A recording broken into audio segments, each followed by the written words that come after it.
Let's bring the Sumo Bromide to life using AI.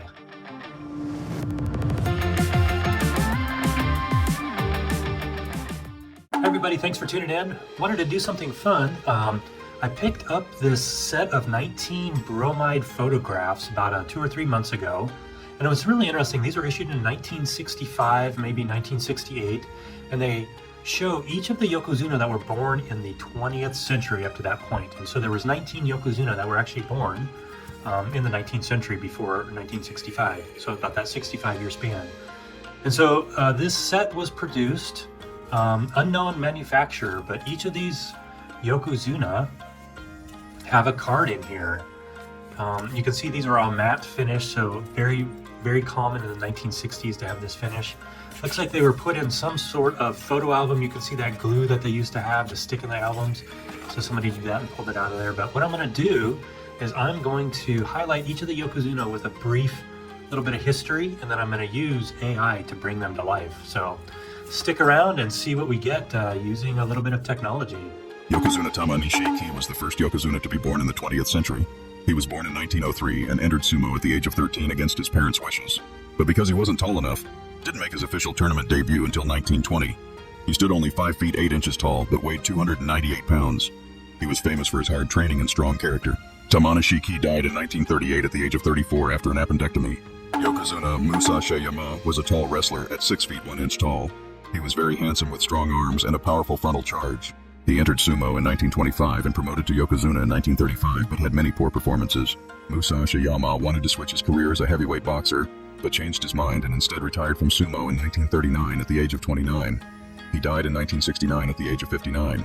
Yokozuna Mena Nogawa, born in 1903, was a large wrestler standing 6 feet 4 inches tall. However, even with his large stature, he was a relatively weak Yokozuna, and finally promoted at the age of 32. After an unimpressive career in sumo, he retired in 1936, and was involved in several jobs afterwards, including playing a small movie role alongside John Wayne in The Barbarian and the Geisha. His last years were sad and miserable, and he passed away in 1971 broke. Yokozuna Futabayama was one of the greatest Yokozuna of all time. Born in 1912, his well-balanced body was forged like steel through hard training. His all-time record of 69 consecutive wins, 12 tournament titles, and 8 perfect tournament titles forever puts him in the history books. He retired in 1945 just after the end of World War II and started his own sumo stable, raising Yokozuna Kagamasato and 3 Ozeki. He served as the chairman of the Japan Sumo Association from 1957 until his death in 1968, instituting many important reforms within sumo during this time. Yokozuna Hagoroyama was another strong Yokozuna and held the rank for an incredible 11 years and 8 months. Born in 1914, he rose through the ranks quickly and became the 36th Yokozuna at the age of only 26.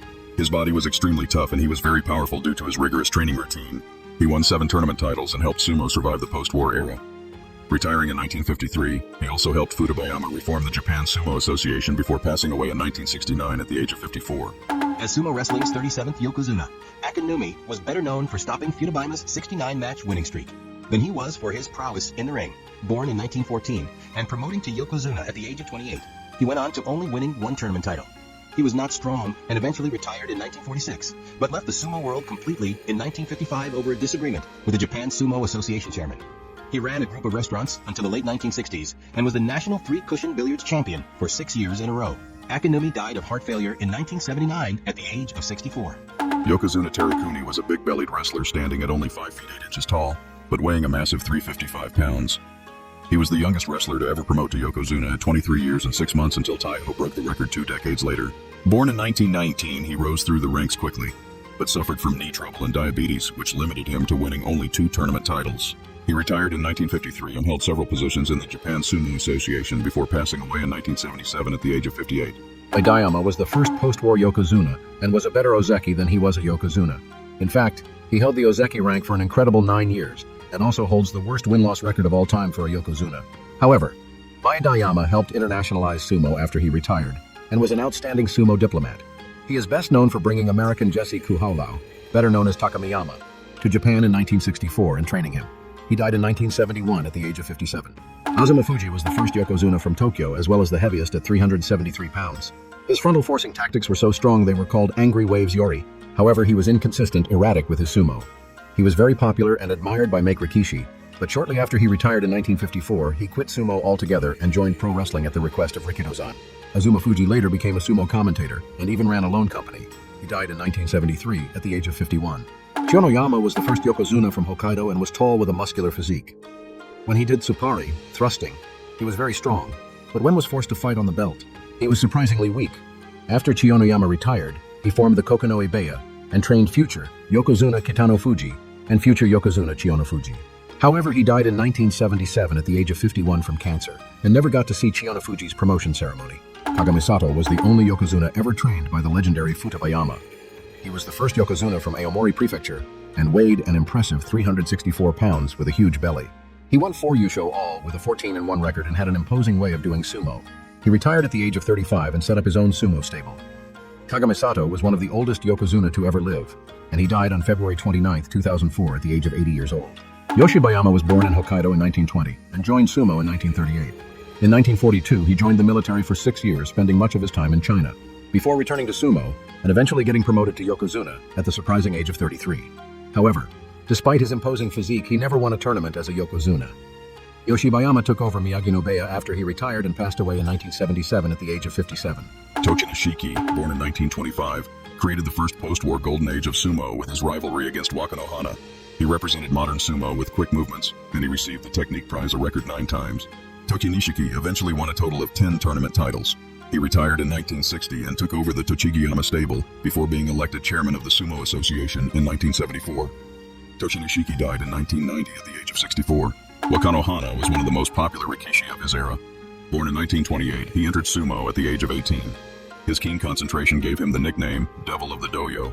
Wakano Hana also won 10 tournament titles and retired in 1962 to set up his own sumo stable. He was chairman of the Sumo Association from 1988 to 1992 and died of kidney cancer in 2010 at the age of 82, one of only 2 Yokozuna to live into their 80s. Born in 1929, Asashio was destined to be a Yokozuna with his enormous physique of 6 foot 3 inches and 320 pounds. His thick chest hair and eyebrows made him a popular subject in magazines and newspapers. However, chronic back issues limited him to only 5 tournament championships, and he also retired in 1962. Asashio took over the Takasago stable and sadly passed away in 1988 at the age of 58 after suffering a stroke. Kashiwado brought about another golden age of sumo with his exciting rivalry against Taiho. Often overshadowed by Taiho, Kashiwado only managed 5 tournament championships despite his muscular body. Born in 1938, he quickly rose through the ranks, attained Yokozuna at the age of 22. Kashiwado retired in 1959 and set up the Kagamiyama stable. He was also head of the judges committee and died in 1996 due to liver failure. Regarded as one of the greatest Yokozuna of all time, Taiho won an amazing 32 tournament championships. Born in 1940 to a Russian father and Japanese mother, he was taken to Hokkaido after the war. Taiho entered sumo at the age of 16 and was quickly promoted to Ozeki, becoming the youngest at the time to hold the rank. He eventually became the youngest Yokozuna at the time at only 21 years old. Standing at 6 foot 2 inches and 331 pounds, he had the ideal body for a Yokozuna and amassed a .838 winning percentage for the 9 years he held the rank. When Taiho retired from active competition, he attained special status within the Japan Sumo Association and set up the Taiho stable, although none of his rikishi attained Ozeki or Yokozuna status. He suffered a stroke in 1977 at only the age of 36, which required extensive rehabilitation. When Taiho reached the mandatory retirement age of 65, he became the curator of the Sumo Museum at the Kokugikan. Taiho died at the age of 72 in 2013 as one of the strongest Yokozuna of all time, both on and off the dohyo. Born in 1938 in Aomori Prefecture, Tokunumi entered sumo at the age of 17, and it took him 9 years to make Yokozuna. He was rather small for a Yokozuna, which forced him to rely on his speed and use of different techniques.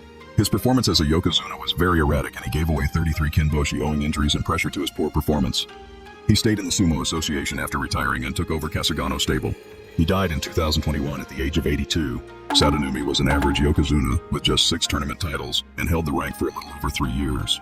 Born in 1938 in Nagasaki, he entered sumo into the largest stable at that time in 1956, Dewanumi. He was a consistent Yokozuna and was even featured in the 1967 James Bond film You Only Live Twice as himself. Through a series of good fortune, he took over Dewanumi stable at a very young age, and in 1992 became the chairman of the Japan Sumo Association, instituting many reforms that we see today. He passed away peacefully in 2017 at the age of 79.